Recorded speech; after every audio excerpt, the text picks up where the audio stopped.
O, cześć, nie spodziewałem się was. Właśnie robiłem aplikację. A jak wam idzie wasza? Tylko nie mówcie mi, że jeszcze nie zaczęliście.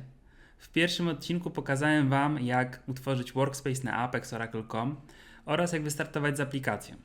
Metodą prób i błędów najłatwiej jest nauczyć się Apexa, dlatego gorąco zachęcam, jeżeli jeszcze nie zaczęliście, to klikajcie jak najwięcej. Próbujcie sami odkryć możliwości Apexa.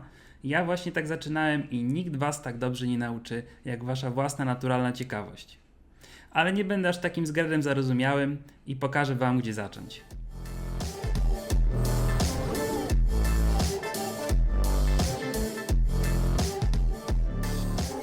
Pierwszą rzeczą zawsze będzie pomysł na aplikację. I tutaj nie będę się wtrącał, każdy z Was na pewno ma jakąś wizję w głowie tego, co chciałby zrealizować. Możecie jedynie nie być pewni co do możliwości, co jest możliwe, a co nie. Ale jak się domyślacie, nie będę w stanie odpowiedzieć na to pytanie jednoznacznie w tak krótkim filmiku.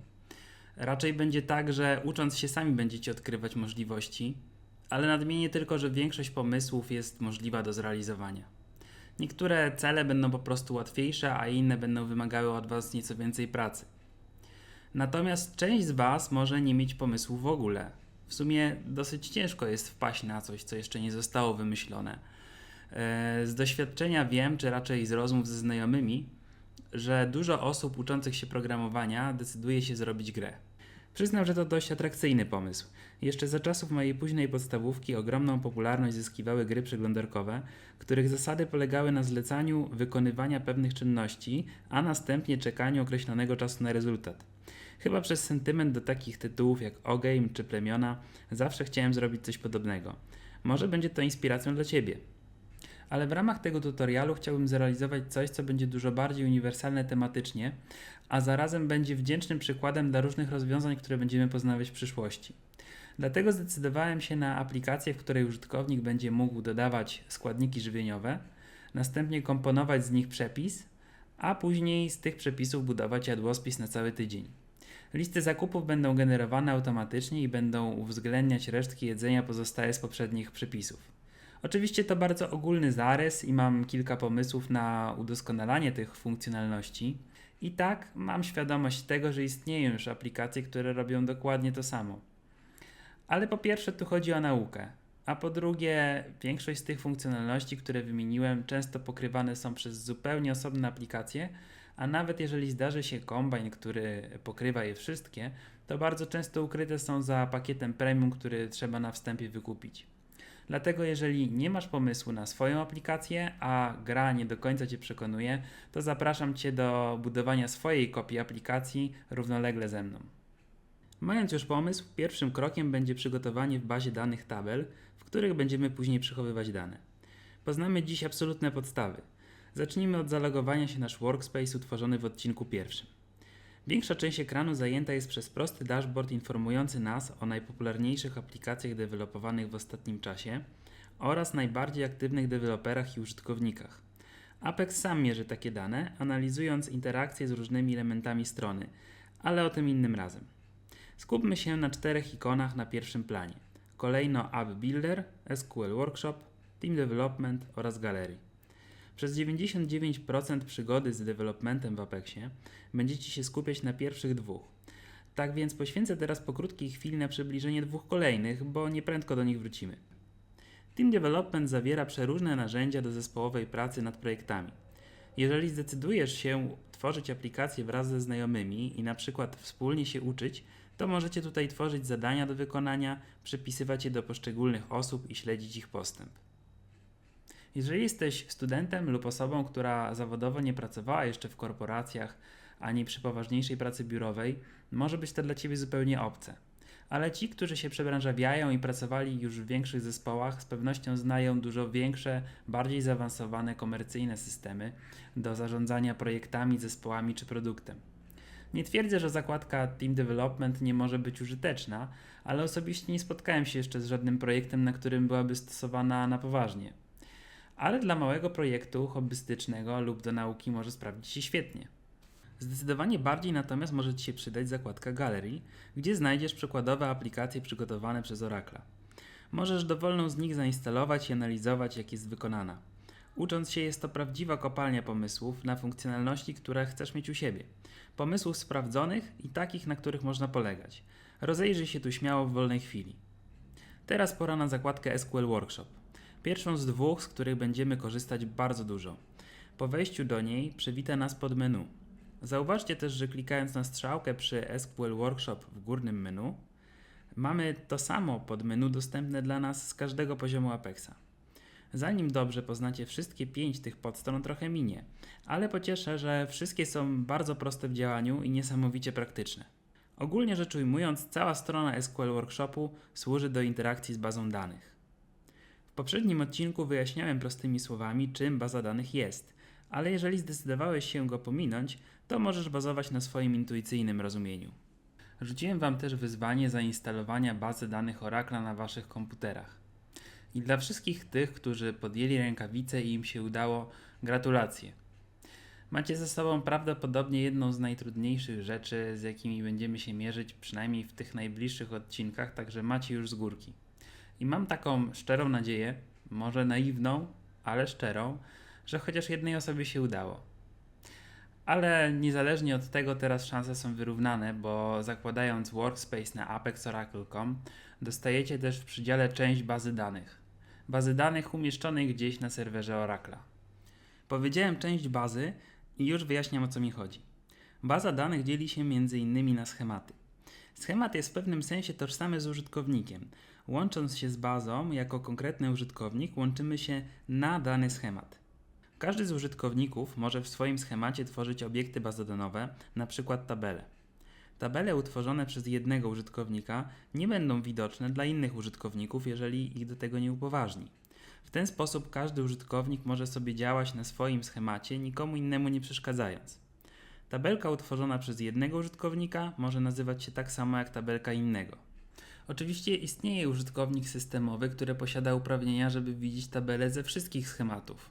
Jeżeli interesuje go na przykład tabela o nazwie pracownicy należąca do użytkownika Adam, to może on się do niej odwołać pisząc Adam, i nazwa tabeli po kropce. Myślę, że to całkiem przejrzyste rozwiązanie i dość logiczne. Wracając do Apexa. Tworząc Workspace zostaje nam przydzielony do niego schemat, który widzicie tutaj po prawej stronie. Wszystko, co tutaj zrobimy, będzie się działo w jego obrębie. Osoby, które utworzyły w poprzednim odcinku swoją własną bazę, mają tę przewagę, że mogą tworzyć nowe schematy samemu, jeżeli poczują taką potrzebę. Przejdźmy więc płynnie do pierwszej zakładki. Object Browser, jak sama nazwa wskazuje, pokazuje nam wszystkie obiekty bazodanowe w naszym schemacie. Po lewej stronie wybieramy z listy rozwijalnej rodzaj obiektu. Tu jest ich dużo i wszystkie będziemy poznawać w odpowiednim czasie, ale na razie skupmy się na tabelach. Jest takie polskie przysłowie, ciekawość to pierwszy stopień do piekła. W tym przypadku niekoniecznie to musi być prawda. Może nie opowiem o wszystkim od razu, ale jeżeli ciekawią Cię inne obiekty, to zachęcam do doczytywania o nich w sieci. U mnie istnieją już pewne tabele, ponieważ utworzyłem je, gdy zacząłem tworzyć aplikację. Ale na potrzeby nagrania utwórzmy wspólnie nową tabelkę. Abstrahując na razie od pomysłu na aplikację, załóżmy, że będzie to tabelka do przechowywania naszych ulubionych filmów. Klikamy na przycisk z plusem w prawym górnym rogu i wybieramy tabelę. Następnie podajemy jej nazwę. U nas niech więc będzie to My Movies. Teraz musimy określić nazwy kolumn, jakie tabela będzie zawierać oraz ich typy. Typ pozwala bazie danych przewidzieć, ile miejsca należy zarezerwować na wartości w danej kolumnie. Technicznie przechowywanie liczb w pamięci komputera różni się od przechowywania tekstu, dlatego możesz wybrać m.in. pomiędzy typem number dla liczb, a typem varchar 2 dla tekstu. Nawiasem mówiąc, są to najpopularniejsze albo raczej najczęściej używane typy danych w większości projektów, z którymi się spotkałem. Typ dodatkowo pozwala bazie danych walidować, czyli sprawdzać poprawność wprowadzonych danych. Baza danych nie pozwoli zapisać tekstu w kolumnie typu number, a zapisując daty w kolumnie typu date zyskujemy możliwość wyświetlania tych dat w dowolnym formacie. Gdybyśmy jednak dla przykładu datę 10.11.2022 zapisali w kolumnie typu tekst, to ona w dokładnie ten sam sposób będzie wyświetlona każdemu, kto o nią zapyta. No i teraz jeżeli trafimy na Amerykanina, to jak nic pomyśli on, że chodzi o 11 października. podczas gdy wszyscy wiemy, jaki jest jedyny słuszny format daty – dzień, miesiąc, rok. Także stosując zamiast tego kolumnę typu date, chronimy się przed tym i dzięki temu nasza data będzie wyświetlana każdemu, zależnie od ustawień osoby, która próbuje ją odczytać. Ale o tym powiem trochę więcej innym razem. Dziś prócz daty zwróćcie też uwagę na typ timestamp, który przechowuje prócz daty również godzinę i to z dość dużą dokładnością, bo nawet do ułamków sekund. Pozostałe elementy listy zostawmy na później. Niektóre z nich służą do przechowywania plików lub wyjątkowo dużych ilości tekstu, ale nie będzie to potrzebne w naszym pierwszym przykładzie. Utwórzmy zatem kolumny o nazwach ID, tytuł, data wydania, opis, czas trwania oraz ocena. Dla każdej z kolumn wybierzemy odpowiedni typ. Przy tekście dajmy varchar 2, a tam, gdzie spodziewamy się liczby, dajmy number. Przy dacie wydania będzie to data. Dodając kolumny widzimy również pojawiające się pola w kolumnie precyzja i skala. W przypadku pola typu varchar 2 skala określa maksymalną liczbę znaków, jaka zmieści się w tej kolumnie i jest to wartość obowiązkowa do podania. Zaś jeśli chodzi o pole typu number, jest odrobinę inaczej.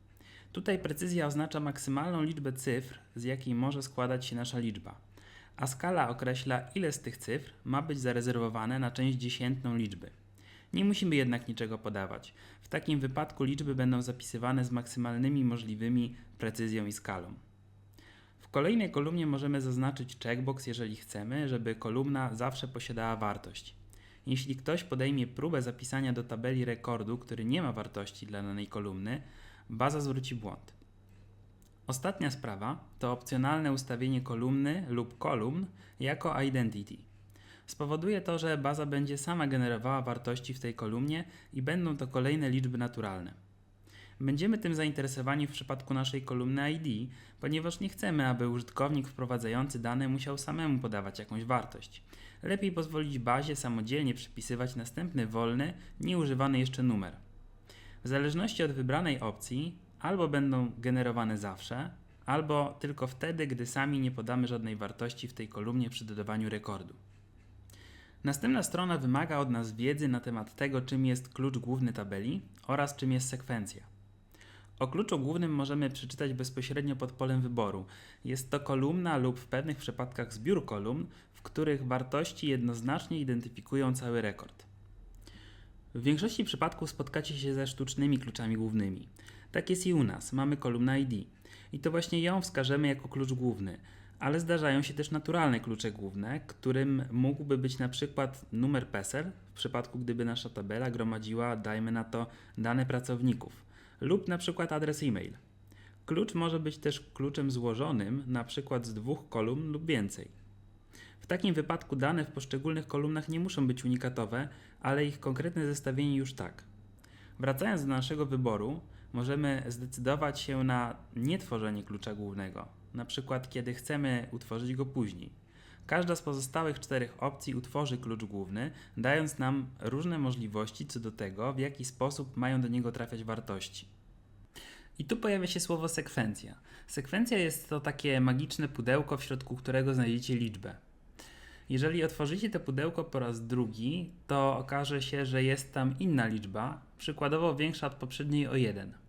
I tak z każdym kolejnym otwarciem pudełka sekwencja może nam podawać kolejne liczby, z których my możemy korzystać, na przykład uzupełniając nimi kolumny naszej tabeli. Sekwencja jest obiektem bazodonowym, tak jak tabela. I tak samo jak tabelę, sekwencje możemy tworzyć, usuwać czy modyfikować w Object Browserze. Ale przede wszystkim to doczytajcie o nich więcej, bo informacje, które właśnie podałem, są bardzo ogólne. Wybierając opcję drugą lub trzecią, tworzymy klucz główny i decydujemy, że będzie on uzupełniany właśnie z sekwencji, istniejącej lub nowej, której nazwę możemy podać. Opcja trzecia sprawi, że klucz główny nie będzie uzupełniany automatycznie. Opcja czwarta z kolei pozwala na to, by klucz główny uzupełniany był przez kolumnę Identity. Jak dobrze pamiętacie, w kolumnie ID Identity ustawiliśmy na default. Tak więc tą opcję wybierzemy i w tym przypadku. Jeżeli nie do końca rozumiesz, o co chodzi z tym kluczem głównym oraz automatycznym uzupełnianiem go wartościami, nie przejmuj się, poruszymy tą kwestię w trochę bardziej praktyczny sposób w następnym nagraniu.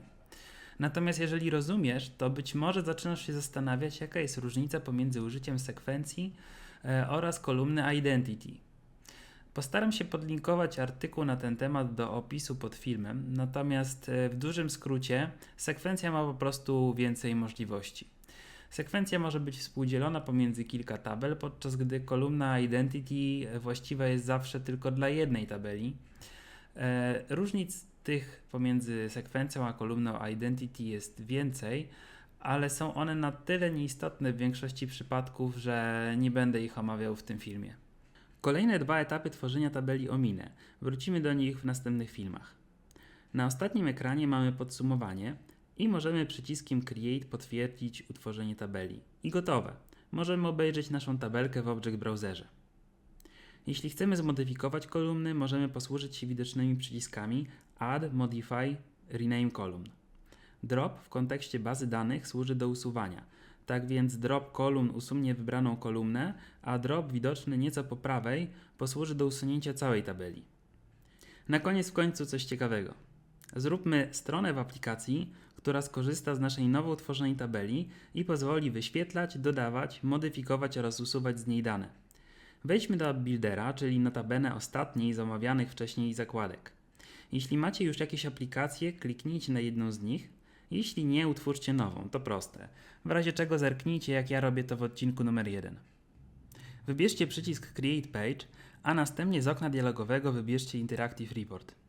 Zaznaczcie przełącznik, dzięki któremu prócz raportu zostanie utworzony też formularz dodawania i edycji. Podajcie nazwy stron, czyli np. moje filmy oraz dodaj modyfikuj film. Jako źródło wskażcie naszą tabelkę i kliknijcie dalej.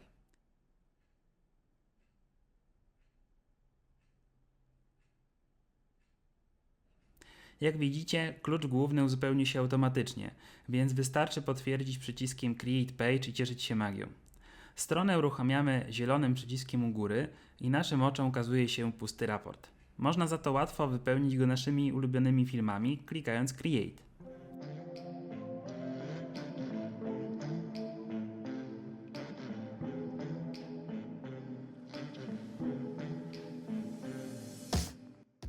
Klikając na ikonkę edycji możemy dane zmienić bądź usunąć. W ramach ciekawostki, na funkcjonalność tego typu w branży mówi się CRUD, czyli skrót od Create, Read, Update i Delete. I to już wszystko na dzisiaj. Dowiedzieliście się całkiem dużo jak na jeden film. Jako pracę domową proponuję, żebyście spróbowali utworzyć nowe strony oparte o tabelkę, którą wspólnie dodaliśmy. W oknie głównym Application Buildera po naciśnięciu na przycisk Create Page macie dosyć dużo opcji do wyboru. Ja osobiście skupiłbym się na pewno na stronach takich jak Interactive Grid, Faceted Search oraz Classic Report. Bawcie się tym, odkrywajcie możliwości, bo to wszystko zaprocentuje. Być może ktoś z Was pokusi się o dodanie swoich własnych tabel i o utworzeniu aplikacji opartej o te tabele. No cóż, byłoby super, jeżeli ktoś się o to pokusi i wyjdzie mu coś ciekawego, to może się tym pochwalić, podsyłając swoją twórczość na adres e-mail podany w opisie. I pamiętajcie proszę o łapce w górę pod filmem, jeżeli Wam się podobał. Dopiero zaczynam swoją przygodę z nagrywaniem i będzie to dla mnie na pewno bardzo duża motywacja. A ja tymczasem żegnam się z Wami i do usłyszenia, do zobaczenia w kolejnym nagraniu. Cześć!